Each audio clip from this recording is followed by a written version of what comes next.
कश्मीर के ख़त्म और लद्दाख के शुरू होने से पहले आता है सोनमार्ग। यहाँ से लद्दाख केवल 28 किलोमीटर दूर है। अभी विंटर्स में बहुत स्नो होने के कारण यहाँ से लद्दाख जाना थोड़ा मुश्किल है, क्योंकि रोड काफ़ी स्लिपरी हो चुके हैं।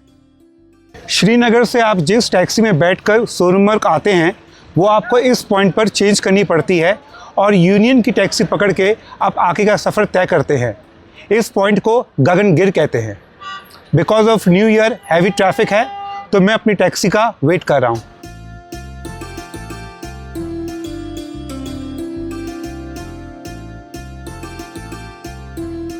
ये एक छोटा सा कैफ़े है जहाँ मैं टी ब्रेक के लिए रुका हूँ।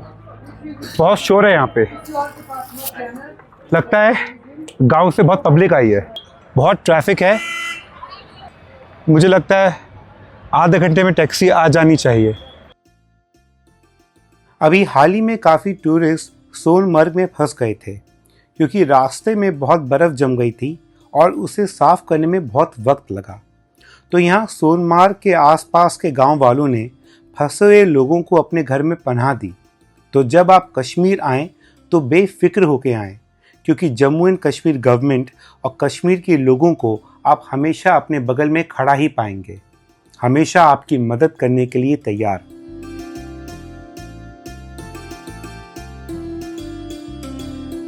कुछ लोग इस वैली को सोनमार्ग कहते हैं और कुछ सोनमर्ग। वैसे क्या फ़र्क पड़ता है, क्योंकि शेक्सपियर ने कहा है ना, व्हाट्स इन अ नेम, क्योंकि दोनों नामों का एक ही मतलब है, मेडोज ऑफ गोल्ड।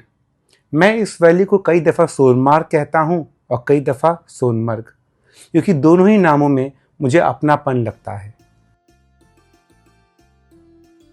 मैं हूं अभी सोनमार्ग में, जो श्रीनगर से लगभग 80 किलोमीटर दूर है।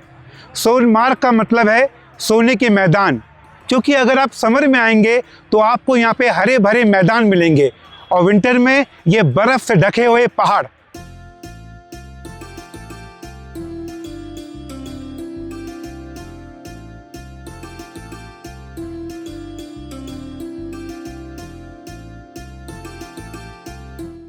बर्फ चोर है, बर्फ में गया फिर नहीं मिलता है। हो गया। हाय, अभी मैं जा रहा हूँ सोनमर्ग के बहुत ही पॉपुलर टूरिस्ट लोकेशन पर, थाजीवास ग्लेशियर। स्नो बाइक पर बैठकर बोलते हैं कि थाजीवास ग्लेशियर इंडिया का मोस्ट ब्यूटीफुल ग्लेशियर है, तो जाकर देखते हैं।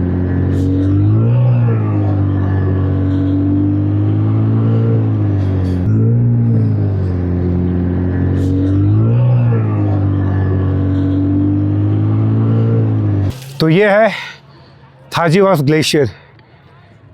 ये लास्ट पॉइंट है जहाँ तक हम जा सकते हैं। आप जब यहाँ आए ना तो कुछ भी मत सोचिए, खाली इस मोमेंट को, इस ब्रेथ टेकिंग व्यू को एंजॉय कीजिए। सोनमार्ग लगभग 3 किलोमीटर में फैला हुआ है और विंटर्स में कई गांव वाले नीचे के इलाकों में माइग्रेट कर लेते हैं, ख़ास तौर पे जिनके घरों में बच्चे और बुज़ुर्ग होते हैं।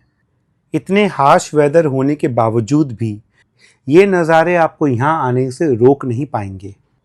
यहाँ पर लोग स्लेजेस में ग्लाइड करना बहुत पसंद करते हैं, क्योंकि यहाँ के स्लोप बहुत स्टीप हैं, तो ग्लाइडिंग काफ़ी एडवेंचरस बन जाती है।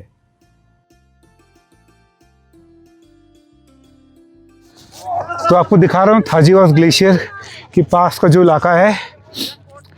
यहाँ बहुत डीप स्नो होती है, तो अगर आप यहाँ वॉक करने आ रहे हो तो संभल के चलो। यहाँ पर ऑक्सीजन लेवल बहुत कम होता है, तो उस बात का ध्यान रखिएगा कि फिज़िकली फिट हैं और मेंटली भी। गिव अप मत कीजिएगा।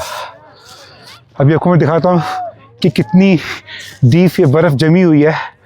अभी फ़ोन को नीचे करता हूँ मैं। सोनमर्ग में थाजीवास ग्लेशियर काफ़ी पॉपुलर है। थाजीवास ग्लेशियर का बेस पॉइंट से थाजीवास ग्लेशियर 3 किलोमीटर दूर है और विंटर में थाजीवास ग्लेशियर तक पहुंचना पॉसिबल नहीं है, बहुत मुश्किल होता है। बहुत ठंड है, हाथ पैर ठंडे पड़ गए हैं। कावा पीते हैं, बॉडी को थोड़ा वार्म करते हैं और फिर स्नो बाइक में बैठकर वापस नीचे जाते हैं बेस पॉइंट पर। कावा फॉर माई बॉडी।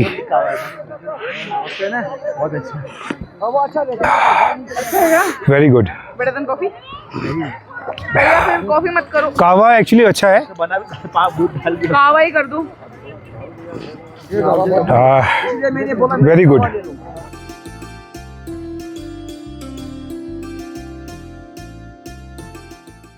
यहाँ पे बहुत ठंड होती है, वेदर बहुत हार्श है, तो हो सके तो विंटर्स में अगर आप यहाँ आएँ तो बच्चों का ख्याल रखें।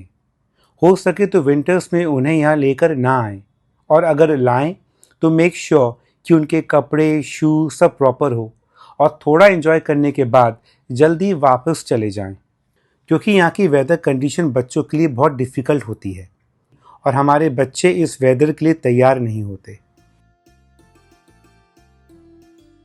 ये जो स्नो बाइक वाले हैं ये कहीं से भी आते हैं, तो ध्यान रखिएगा आप लोग अपना।